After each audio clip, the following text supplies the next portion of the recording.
All right, I think we are live. Hello and welcome, and thank you for taking your time to watch this video. We have with us a very special expert. I'm going to just tell you it's the intuitive or like intuition guide expert. It's Dr. LB Wish, and I'm writing down my notes here, love, life, work, and happiness. That's some of the things that she specializes in. And this is really kind of neat because we have one of those tough questions to ask. And it all comes down to, and this is the question that came in for her, is why are the holidays so tough for single people? And so that's our question that's on the table. And let's just say, hello, LB, how are you? I am fine, and I'm so happy that we can address this question because it comes up more than you think. Yeah, I would definitely agree. I mean, this is the tally from all the surveys that we had, and this is the top one. People want to know when they're single, why are the holidays so tough? It's like some of them or even think like, hey, where's the clicker so I can just fast forward through December? Can I just skip this holiday thing because I'm single and it's usually family oriented? And so let's go ahead and tell us what are some good ideas and tips of what you can do if you are single during the holidays. Okay, so let's talk about why is it so hard for people to be single at the holidays. Well, let's start with what the holidays do.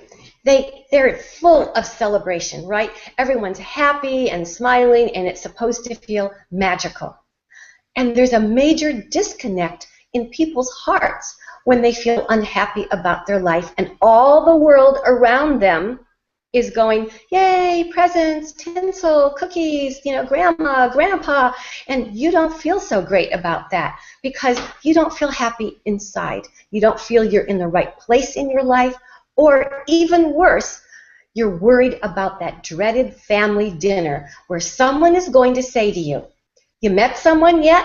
Or are you still dating so-and-so? Or did you get rid of so-and-so? Or are you really living together? All those relationship questions that you just go, oh gosh, please don't ask them. So let's start with some tips as to how to help people get through that. Well, real quick before you jump into the tips, I just wanted to, because that just flashed. I can remember back in my single days. You're right. All those questions come into play. They're like, hey, so whatever happened to that one gal I saw you with? And you're like, should I just like let it go and say, hey, I'm not seeing her, or has there been like 2 or 3 in between? And you're right, it always gets a little awkward when you're around everybody that's married and you're just the single guy or gal or whatever it is. It really does create a lot of awkwardness, and half the time you just want to make a quick showing like, hey, let me grab a chicken leg and I'm out the door. Or to hang out in the kitchen or hang out with the kids, right? Hang out with the kids. They're not going to ask you that stuff. Exactly. So what are some really great tips of what you can do to make it through the holidays as a single individual? Okay, so this is the first thing that people have to do. Usually I tell people, and now I have props as you can tell, so let me get my prop. This is a mirror. I usually tell people that it's very important to know yourself and to look in the mirror. And this time I'm saying, I'm not going to ask you to scrutinize yourself so much. I want you to realize that all these things that people say to you, turn that mirror around so that it's not facing you and put it down, because most of the questions that people are going to ask you that make you feel uncomfortable are questions that are coming from their own anxiety. They don't want to see an unhappy person. They don't want to see someone who has gone through lots of different dates and relationships because it makes them wonder, am I really happy? Do I have the guts and the nerve to be single because I'm really unhappy? So instead of looking at yourself, turn that mirror around so it is not looking at you, so you can deflect it and realize that all the things that people are saying to you might come from a mix of caring, but also their own anxiety about them, not you. So that's the most important first step to make. The second step is to grab a pen, piece of paper, or speak into your iPhone and list all the things that you would like to change about your life between now and, let's say, June. Because I like to get a long-term perspective so people don't act hastily. So that's step one. I like that. So I think a lot of times when they're asking those questions, they're almost, I think in psychology, they call that like projection, or they're kind of like hiding behind and asking questions that way. It really has nothing. They really don't want to ask the question, or they're not really looking for the right answer. They're just kind of asking it to maybe make conversation in a awkward situation, possibly. So, what is another tip that we can do? Is like, I know a lot of times people call it like the blues, or they just feel sad. Is there any good ways to chase those things away? Yes, and that goes back to what I just said. Make a long-term perspective. Don't think of your life in this very little tiny moment, because at any random moment in your life you might not feel so great. So think long-term. What would I like to do for me? What are my goals? Instead of being worried so much about that disconnect between all that holiday magic and that dread that people are going to ask you questions. And later in this hangout, we're going to talk about what you can do to deal with those nosy relatives and friends. That's awesome. I love it. And so, what are some things like, it sounds like you're just kind of like changing family events or something along that line where you're taking ownership or taking control to create what you do want. And so, what do you do there? Yes, okay. So there are three things you can do to change the family's view of you and how they communicate with you. So the first thing you want to do, and you don't have to do all of these, just one would be enough. And let me just say to our viewers, these three tips are going to make you a tiny bit uncomfortable, but don't worry about it. It's all right, because anything new that you do makes you feel uncomfortable. So I don't want you to think this. Hang on for a prop.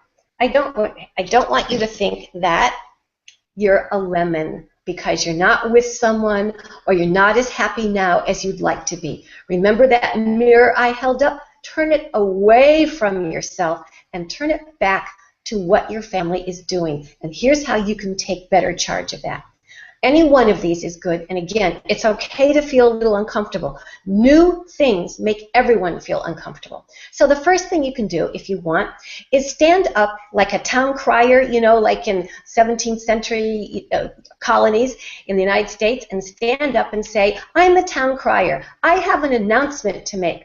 All of you have been so caring and worried about what I'm doing with my love life or what I'm doing at my job, and I have an important announcement to make. Hear ye, hear ye. I am working really hard on tweaking my resume, or I'm working really hard on meeting new people. I'm getting over my shyness, or I'm working very hard on changing my job. Anything. And what you're doing is doing what one radio host said to me, and I think it's a great phrase, and he said I could use it. You are making a preemptive strike so that you can ward off those busybody people. So you're making an announcement, puts you in a good light, and you've kind of, on a quiet level that is almost felt, not so much thought about by all your fans and friends and everyone who's at your family table. They get that message that, oops, I better not criticize this person. They're already working on the things that make me anxious that I think they should be doing in their life. So that's first preemptive strike. How does that sound? I love that. So it sounds like be able to share your story. And you're like, it's like, hey, you know what? I'm like a little seed. I've been planted in the ground. And you're right. I haven't really popped up out of the ground yet, but I'm doing a lot of serious work down here. I'm building some roots. I'm connecting with the ground and getting grounded. So when I do come up out of the ground, watch out. I'm ready to bloom. And come springtime, yeah, I'm going to be a beautiful flower. And I think if you're telling your story that way, what are they going to do? Nothing. Yes. I mean, that is such a great way to posture yourself. So is there anything else that we can do? Yes, the next one is bring a nice bowl with you. Even go out and buy one, or find a funny one, or find something that matches whoever home you're going to. And what you're going to do is you're going to stand up at the Thanksgiving or Christmas or New Year's or family event, whatever celebration you have, any religious holiday, whatever you do that gets the family together, and you're going to stand up and you're going to say, look, This is a time for all of us to be grateful and thankful. What I want to do is have everyone, and you're going to pass out pens and paper, everyone write something nice to say about someone else. Put their name on the outside of the piece of paper, fold it over, and put it in the bowl. Now the secret here is you're going to preload that bowl with things that you want to say to each person so that everyone gets included. And if they're little kids, have someone write something for them. Like, what do you want to say to grandma or your uncle or your cousin or even your sister or brother? And then you're going to go around the table and you're going to pull out things and read the nice things. So why is this important?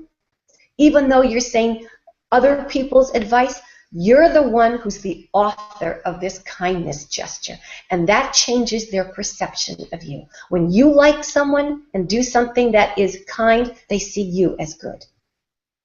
I like that. That's wonderful. I mean, just being able to do something to change it. I mean, obviously, if the holidays are not fun for you at all, and here's some great ideas that LB has for you, what do you got to lose? I mean, it's better to do something. I mean, if they're going to laugh and criticize you anyways, hey, this might be something to be like, wow, so-and-so was really on top of their game. That sounds pretty good. And the last tip is my favorite one in terms of how to deal with the family. This one is the most powerful. And if you can only pick one, and if you can get over the anxiety of doing it, this is the one I recommend the most. What will you do when you are anxious, that your heart's beating, and you hope that your dad or mom or grandma or nosy aunt or that know-it-all person at the table says to you the exact thing you don't want to be asked about? So I want you to do your homework. I want you to write down on that piece of paper that you're going to keep privately as your little, crib sheet, all the things that you think people might ask of you, so you can be prepared. Now, here is the most magical tip. I put this in the good magic category because it's going to be your magic, not the holiday magic. So what you're going to do is turn yourself into a very smart swan, because you often go to your family events feeling like a child, and it's a horrible, horrible feeling, and I want you to come away feeling like a swan. Remember that story, The Ugly Duckling, that turned into a swan? So this is going to be your swan behavior. So this is also a good tip for public speaking. Don't go one-on-one with anyone. I will repeat that again. Don't go one-on-one with anyone, because that puts you in defensive mode, and it makes you feel anxious on the spot, angry, roiling inside, and you just have all your negative feelings about yourself get pulled out immediately. So instead of going one-to-one when someone makes a comment, you're going to raise your water glass or Coca-Cola or whatever, and you're going to say, I have an announcement to make. I think this is a good question that uncle, whatever, aunt, whatever, cousin so-and-so said to me. I'm going to take a poll. What do you think I should do about this? And usually the questions are you dating that person? Did you break up? Did you find someone new? Is your divorce final? Or have you changed jobs yet? Are you making more money now? Are you still, working in the stock room? All those awful questions you don't want to hear. I've even heard from my clients that people have said to them, doesn't look like you lost any weight yet. So I want you not to go one-on-one. I want you to stand up and ask for everybody's help. And do you know what happens? Most people go speechless, especially the person who asked the question, because they don't know what's best for you. And when they're called on the carpet, they don't know what to do.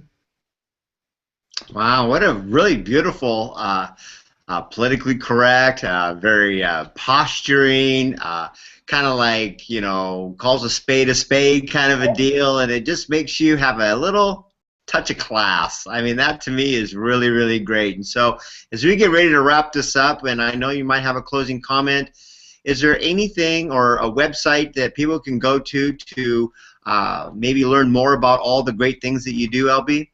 Yes, I do. And I'll give it twice because I want to give one last quick tip. Please go to my website, lovevictory.com. My next book project is on intuition. So I want you to empower your intuition right now when you do that plan as to Who makes those comments? Use your intuitive knowledge. Who says those nasty things? Who are you most likely wanting to avoid? Get prepared. So it's lovevictory.com, and my last tip for the hangout here is, what can you do if you're single? I want you to have a party. Invite all your single friends. Ask them to bring someone else who is single of the opposite sex, and ask everyone to bring wrapped the worst present they've ever received. And it's sort of fun. It puts everyone in a silly mood. You know, you unwrap some of the things you didn't need, like your 8th, can opener that you got, and you have some kind of common ground. And if you don't want to have a party, get together with your other single friends and participate in a charitable deed, like a soup kitchen or wrapping toys for tots. Oh, that's wonderful. Thank you so much for all your great insight, your tips. And this is something that just makes a lot of sense. So why are the holidays tough for single people? Well, after this video, it's not going to be tough anymore. So thank you so much, LB, and we look forward to any of your other videos. Obviously, right down below, they can subscribe and be able to see more and more things that you have as you keep coming out with more great tips. And thank you so much for everything that you do. I really appreciate this, and I hope this is helpful. And if your intuition kicks in and you want to tell me your story about when you listened to or did listen to your intuition, I would love to have your story. Please go to my website, lovevictory.com, and click on the upper tab that says Intuition Stories. I'd love to hear from you and have your story featured in my next book. Thank you, and happy holidays. Awesome. All right. Thanks for everyone.